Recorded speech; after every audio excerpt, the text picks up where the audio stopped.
খুব কম টাকায় যদি সাগর দেখতে চান তাহলে অবশ্যই আসা উচিত কুতুবদিয়া। একদিন ঘোরার জন্য জায়গাটা মোটেও খারাপ না। আজকে 3 মিনিটে আপনাদের জানাবো কিভাবে খুব কম টাকায় ঘোরা যাবে সুন্দর এই দ্বীপটি।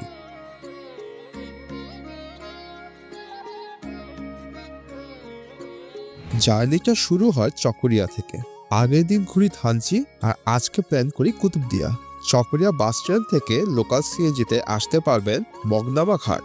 সময় লাগবে 1 ঘন্টার মতো। মগনাবা ঘাট থেকে ড্যানিশ বোট অথবা স্পিড বোর্ডে কুতুবদিয়া চ্যানেল পাড়ি দিয়ে যেতে হবে কুতুবদিয়া ঘাট। স্পিড বোর্ডে সময় লাগে মাত্র 5 মিনিট। কুতুবদিয়াতে ঘাট আছে 2টা, যে কোনো একটা ঘাটে নেমে আরেকটা ঘাটে আসা পর্যন্ত পুরো দ্বীপ ঘোরা হয়ে যাবে। আমরা নামি কুতুব আউলিয়া দরবারের কাছে ঘাটে।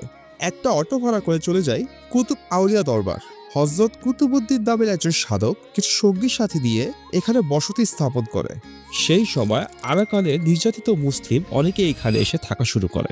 ওনার নামে এই দ্বীপটির নাম দেওয়া হয় কুতুবদিয়া। এরপর চলে যায় কুতুবদিয়া বাতিঘর। 1965 সালে এটি বানানো হয়। এর উচ্চতা 120 ফিট আর 35 কিলোমিটার দূর থেকে নাবিকরা এর বাতি দেখতে পারে। এখানে পুকুর পাড়ে বসে খুব শান্তি পাওয়া যায়। পুকুর পাড়ের জায়গাটাও খুব সুন্দর। দুপুর হতে হতে চলে যায় বড়খোপ বাজার। সেরে ফেরি দুপুরের খাবার ক্যাফে আলমে আসতে পারেন। ওদের খাবার খুব ভালো আর দামও রিজনেবল। ট্রাই করতে পারে সাগরের লাক্ষা মাছটা। বাজার থেকে কিছুক্ষণ হাঁটলে ঝাউবন পেরিয়ে পেয়ে যাবেন কুতুবদিয়া সমুদ্র সৈকত। আমরা এখানে এসে দেখতে পাই গরুর হাট। মঙ্গলবার আর রবিবার বসে এই হাট।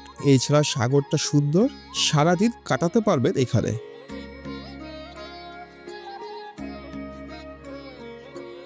সবার শেষে চলে যায় কুতুবদিয়া বায়ুবিদ্যুৎ কেন্দ্র। 100টার উপর উইন্ডমিল আছে এখানে, কিন্তু সবগুলোই অচল। আমাদের সবচেয়ে ভালো লেগেছে এই জায়গাটি। বাঁধের উপর বসে এনজয় করতে পারবেন সাগরের উত্তাল আওয়াজ।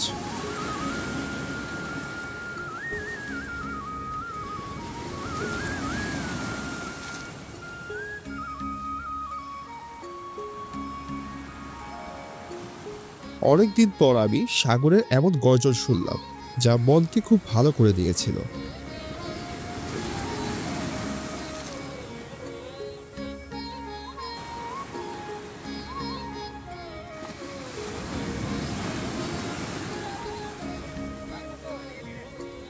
এছাড়াও বছরের অনেক সময় এখানে লবণ চাষ করা হয়। জুলাই মাসে যাওয়াতে আমরা এটা দেখতে পারিনি। সন্ধ্যার আগে ড্যানিশ বোটে করে ফেরত আসি। সময় লাগে 25 মিনিট।